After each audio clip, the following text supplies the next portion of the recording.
ایک بھائی کا سوال ہے، چند دن قبل میرا ایکسیڈنٹ ہو گیا تھا جس کی وجہ سے میری ٹانگ پر پلاسٹر لگا ہوا ہے۔ ایسی صورتحال میں مجھے واش روم میں جانا اور پاکی کا خیال رکھنا بہت ہی مشکل ہو گیا ہے۔ اسی دوران مجھے احتلام یعنی نائٹ فال بھی ہو گیا، لیکن میں غسل نہیں کر سکتا۔ اب رمضان المبارک 1441 ہجری کا بابرکت مہینہ بھی شروع ہو گیا ہے۔ کیا میں جنبی حالت میں روزہ رکھ سکتا ہوں؟ مزید یہ بھی بتا دیں کہ میں غسل کے بغیر نمازیں کیسے ادا کروں؟ بہت پریشان ہوں۔ آپ کی باتیں سن کے تو میں بھی پریشان ہو گیا ہوں، اتنی ساری چیزیں آپ پہ اکٹھی آ گئی ہیں۔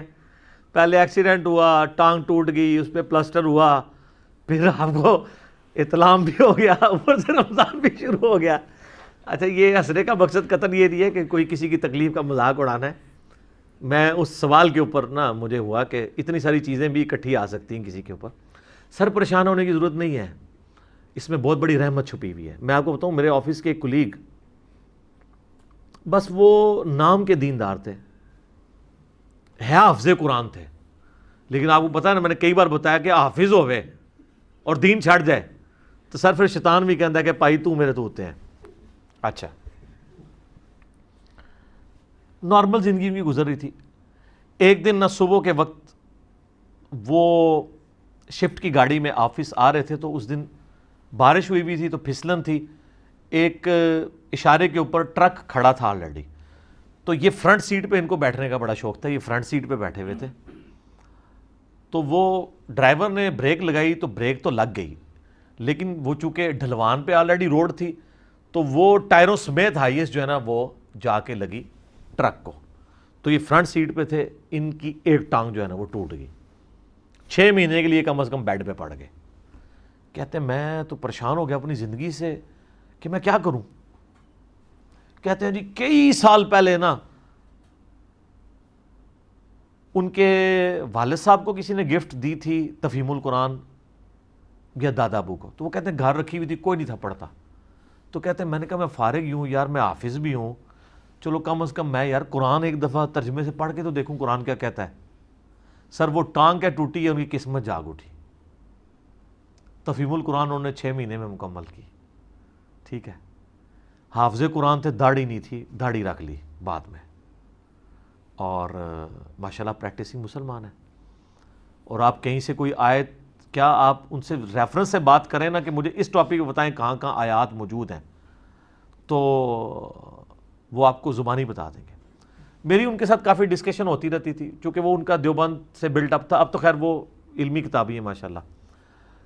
تو مجھے اکثر وہ کہا کرتے تھے، یہ میں آج کی بات نہیں کر رہا، 6-7 بلکہ 8-9 سال پہلے کی، مجھے کہتے تھے یار احادیث پہ تمہاری بڑی گرپ ہے، قرآن پہ بھی ہونی چاہیے۔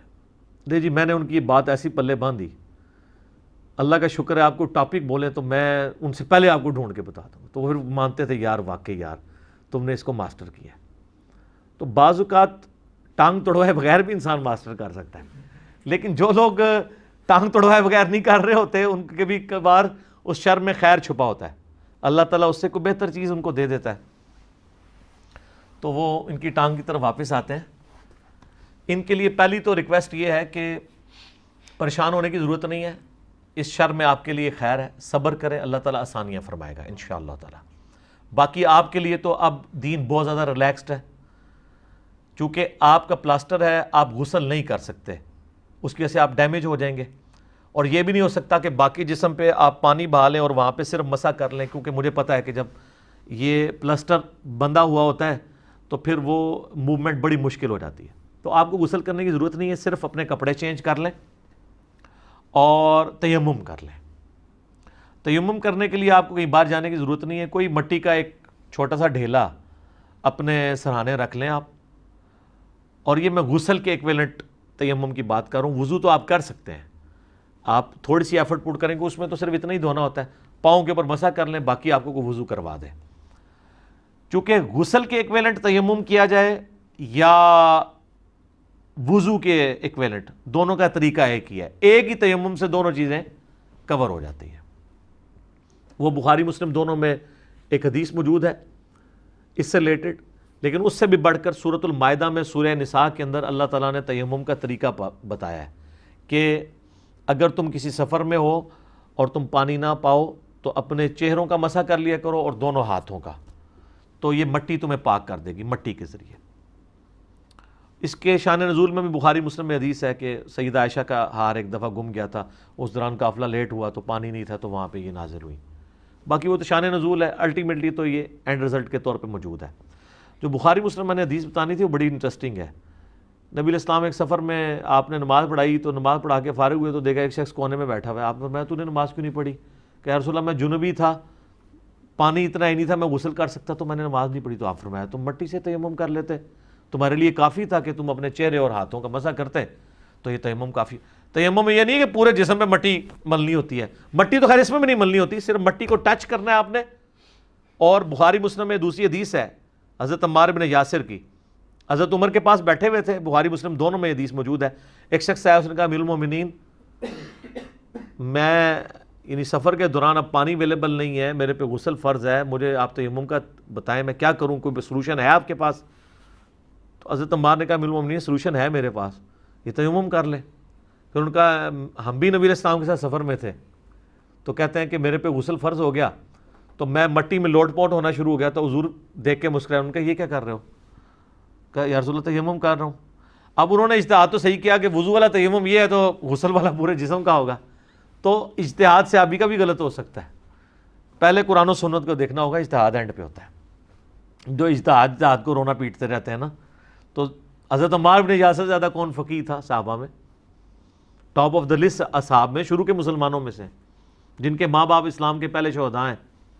ابھی میں آپ کو وہ عمار کو باغی جماعت قتل کرے گی وہ والی حدیث نہیں سنا رہا، بخاری کی 2812، عمار ان کو جنت کی طرف بلائے گا اور وہ جماعت دوزخ کی طرف بلائے گی، یہ حدیث میں نہیں سنا رہا آپ کو، یہ وہ والے عمار بن یاسر ہیں۔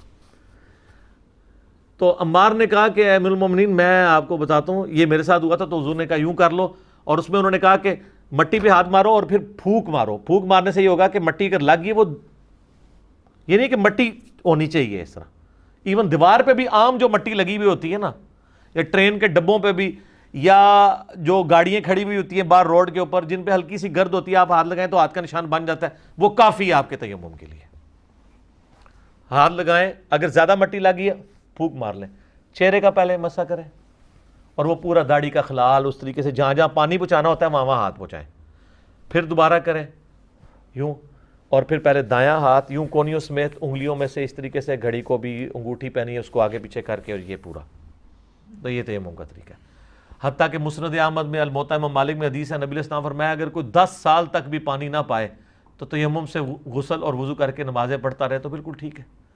ابو داؤد میں حدیث ہے، نبی علیہ السلام فرمایا کہ اگر کسی کو پانی نہیں ملا اور اس نے تیمم کر کے نماز پڑھی تو اس کو اپنی نماز لوٹانے کی حاجت نہیں، اور اس نے نماز نہ لوٹائی تو اس نے سنت پہ عمل کیا کہ نبی علیہ السلام بھی نہیں لوٹاتے تھے، اور اگر نماز لوٹا دی تو اللہ اس کے لیے دوہرا اجر لکھ دے گا، یعنی وہ نفلی عبادت شمار ہو جائے گی، وہ غلوب میں بھی نہیں جائے گی، وہ بھی اللہ تعالیٰ اس کو انڈورس کرے گا۔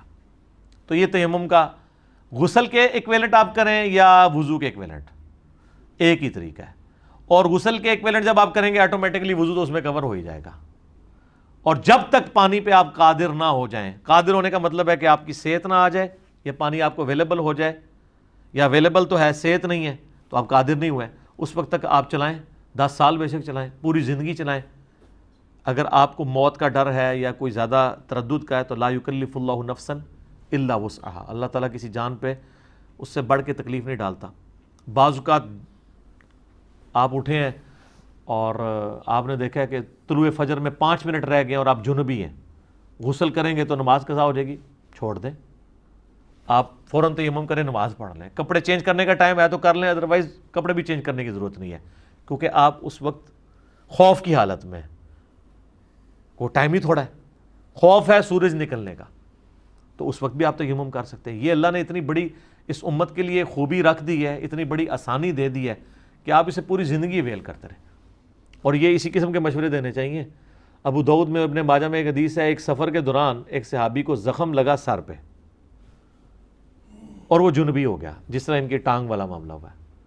صحابہ سے مشورہ کیا تو بعض صحابہ نے کہا نہیں یہ تو بندہ پلید ہو گیا، تو ابھی تو نماز تو نہیں پڑھ سکتا، تو نہا، سخت سردیوں کی رات تھی، وہ بیچارہ نہایا اور مر گیا ٹھنڈ لگنے سے، شہید ہو گیا۔ حضور علیہ السلام تک خبر پہنچی، آپ بڑے ناراض ہوئے، آپ نے فرمایا کہ اگر تم لوگوں کو علم نہیں تھا کم از کم کسی علم والے سے مشورہ تو کر لیتے. تم لوگوں نے خود ہی ایک فیصلہ سنا دیا. یہ پھر اجتہاد کی باری آ گئی کہ صحابہ نے اجتہاد کیا, بندہ ہی مارا گیا. حضور نے کہا کسی اہل علم سے آ کے پوچھو. تو نبی علیہ السلام فرمایا کہ اللہ نے جب تیمم کی اجازت دی ہے تمہیں تیمم کا مشورہ دینا چاہیے تھا, تم لوگوں نے پکڑ کے بندہ مار دیا کہ ایک زخمی بندے کو کروا کے. یہاں بھی کئی لوگ ہوتے ہیں وہ بعض اوقات ان کا زخم یا بیماری ایسی نوعیت کی ہوتی ہے کہ اگر آپ اس کو غسل کروائیں گے تو بڑھ جائے گی. بعض بیماریاں تو ایڈریس ہوتی ہیں نہانے سے, لیکن بعض بڑھ جاتی ہیں, اس میں تو آپ یہ مشورہ نہیں دیں گے. عام حالت میں بھی آپ کی ٹانگ نہ بھی ٹوٹی ہو, آپ صحت مند ہیں اور آپ کا پریویس ایکسپیرینس ہے کہ جب کبھی آپ ٹھنڈے پانی سے نہائے تو آپ کو بخار چڑھ گیا, تو سر آپ کو کوئی ضرورت نہیں غسل کرنے کی. آپ تیمم کر کے فجر کی نماز پڑھیں, دن کے وقت جب سورج نکلے تھوڑا ریلیکس ہوں, گرم پانی اویلیبل ہو, اس وقت آپ غسل اتار لیں اور وہ فجر آپ کی ہو گئی. جناب یہ بہت آسانی ہے دین کے اندر, بہت آسانی ہے. اس کے لیے گھر میں کوئی گملہ رکھ لیں جس میں مٹی ہو, یا مٹی کا ایک ڈھیلا رکھ لیں. ویسے تو فقہ حنفی میں ہے کہ زمین کی جنس کی کوئی چیز ہو جائے, چونا ہو جائے, ایون ماربل کا پتھر جو پالش ہوا نہ ہو, لیکن اس میں احتیاط نہیں, احتیاط مٹی تک ہی آپ رہیں, جو مٹی کا ہی ذکر قرآن میں اور احادیث کے اندر آیا ہے, تو آپ رکھ لیں. اور اس میں مٹی کا ساتھ لگنا ضروری نہیں ہے, ایک ڈھیلا ہے اس پہ آپ نے ہاتھ رکھ, بس صرف ٹچ ہی کرانا ہے. وہ ایک اللہ تعالیٰ نے ایک سنت والا معاملہ رکھا ہے. باقی یہ جتنی نجاستیں ہیں نا, یہ حکمی نجاستیں, یہ حقیقی نہیں ہیں. بخاری مسلم حدیث ہے, حضرت ابو ہریرہ کہتے ہیں کہ ایک دن میں گھر سے باہر نکلا, نبی علیہ السلام چہل قدمی کر رہے تھے, تو میں بھی حضور کے ساتھ چل پڑا. تو تھوڑی دیر میں مجھے یاد آیا میں تو جنوبی ہوں, تو میں چپ کر کے پیچھے سے کھسک گیا, غسل کر کے واپس آیا. تو آپ نے فرمایا کدھر چلا گیا تھا بتائے بغیر ہی؟ حضور تو اپنی باتیں کر رہے تھے, وہ پیچھے پیچھے تھے. کہ یا رسول اللہ میں ناپاک تھا تو غسل کرنے کے. آپ فرمایا مومن تو کبھی ناپاک نہیں ہوتا. یعنی یہ حکمی نجاست ہے, حقیقی نہیں ہے. وضو کا نہ ہونا نماز کے لیے حکمی نجاست ہے, حقیقی نہیں ہے. اس سے بھی بڑھ کے بخاری مسلم میں حدیث ہے, اما عائشہ کہتی ہیں حضور مسجد میں تھے, آپ نے مجھے کہا میرا بسترا پکڑا دو. میں نے کہا یا رسول اللہ میں تو حیض سے ہوں. آپ فرمایا حیض تیرے ہاتھوں میں گھس گیا. پھر بخاری مسلم میں حدیث ہے, اما عائشہ کہتی ہیں کہ میں جنبی ہوتی, میں یعنی حیض کی حالت میں ہوتی تھی, اور حضور علیہ السلام میری گود میں سر رکھ کے قرآن پڑھا کرتے تھے. یعنی وہ یہ بتانا چاہ رہی ہیں کہ یہ کوئی فزیکلی ناپاک نہیں ہو جاتا جیسے ہندوؤں میں کنسیپٹ ہے, مسلمانوں میں بھی ہے کہ وہ کوئی حیض والی عورت جو ہے, یا جنبی عورت نہ تو روٹی پکا سکتی ہے, نہ بچوں کو دودھ پلا سکتی ہے. کوئی ایسی چیز نہیں اسلام کے اندر. وہ فزیکل نجاست ہے ہی نہیں ہے, سوائے اس حیض والے خون کے یا سوائے اس منی کے, بس وہ ریموو کی, کام ختم. اس سے بندہ ناپاک نہیں. اب کئی لوگ پوچھ رہے ہوتے ہیں کہ جی ہمارے پہ غسل فرض تھا, ہم نے تولیے کو ہاتھ لگا لیا. تولیے کو اگر منی لگ گئی پھر تو ناپاک ہے, اور اگر آپ کا ویسے ہاتھ لگا ہے یا ایون گیلا ہاتھ بھی لگ گیا, اس کے اوپر کوئی گندگی نہیں, عام پانی کی وجہ سے تھا, کوئی مسئلہ نہیں ہے. اب یہ رمضان میں اکثر مسئلہ ہوتا ہے کہ لوگ اٹھتے ہیں نا, وہ جناب کہتے ہیں غسل فرض تھا جی, تو آپ سحری کریں یا غسل اتاریں. او سر آپ سحری کریں, سنت ہے. بخاری مسلم دونوں میں حدیث ہے, اما عائشہ کہتی ہیں کہ نبی علیہ السلام جب جنبی ہوتے تھے, اور احتلام کی وجہ سے نہیں, یعنی مراد بیویوں کے ساتھ تعلق کی وجہ سے, تو آپ علیہ السلام سحری کرنے کے بعد طلوع فجر کے بعد غسل اتارا کرتے تھے. کئی بار ایسا بھی ہو جاتا تھا, حالانکہ آپ کو یہ پتا ہوتا تھا میں جنبی ہوں. احترام والے کو تو بیچارے کو پتہ ہی نہیں نہ لگتا, پھر بھی آپ طلوع فجر کے بعد, طلوع آفتاب نہیں طلوع فجر یعنی ختم سحری کے بعد غسل اتارتے تھے, پہلے سحری کر لیتے تھے. تو یہ اما عائشہ نے بتا دیا کہ آپ غسل ضروری نہیں ہے, آپ رکھیں بے شک, روزے پہ کوئی فرق نہیں پڑتا. اس طریقے سے لوگ پوچھ رہے ہوتے ہیں جی روزے کے دوران اگر کسی کو نائٹ فال ہو جائے, احتلام ہو جائے, کوئی فرق نہیں پڑتا, روزہ نہیں ٹوٹتا اس چیز سے, کیونکہ یہ آپ کے اختیار میں نہیں تھا. بلکہ بخاری مسلم میں جو حدیث ہے نا سیدہ عائشہ والی, اس میں یہ بھی آتا ہے کہ حضرت ابو ہریرہ نبی علیہ السلام کی وفات کے بعد 30 سال تک یہ فتویٰ دیتے تھے کہ جس پہ غسل فرض ہے نا وہ روزہ نہیں رکھ سکتا جب تک غسل اتار نہ لے. تو جا کے حضرت سیدہ ام سلمہ اور سیدہ عائشہ سے جب لوگوں نے مسئلہ پوچھا تو انہوں نے کہا کہ یہ ابو ہریرہ کو کس نے بتا دیا ہے, نبی علیہ السلام تو احترام کی وجہ سے نہیں کسی اور وجہ سے, یعنی وہ شرم کی وجہ سے کہہ رہی تھی نا, یعنی بیویوں سے تعلق کی وجہ سے جنبی ہوتے تھے, تو آپ تو ختم سحری کے بعد غسل اتارتے تھے, سحری کر لیتے تھے, روزہ رکھ لیتے تھے. پھر حضرت ابو ہریرہ کو کسی نے آ کے بتایا, تو حضرت ابو ہریرہ نے کہا کہ یہ میں جو فتویٰ دیتا تھا یہ میرا اجتہاد تھا اپنا ذاتی, یہ نبی علیہ السلام کے ریفرنس سے میں نے کبھی بھی بیان نہیں کیا. باقی صحیح بات وہی ہے جو آپ کو ام سلمہ اور سیدہ عائشہ بتا رہی ہیں. کیونکہ وہ تو حضور کی بیوی ہیں, وہ تو خود بتا رہی ہیں, تو بات ہی ختم ہو گئی.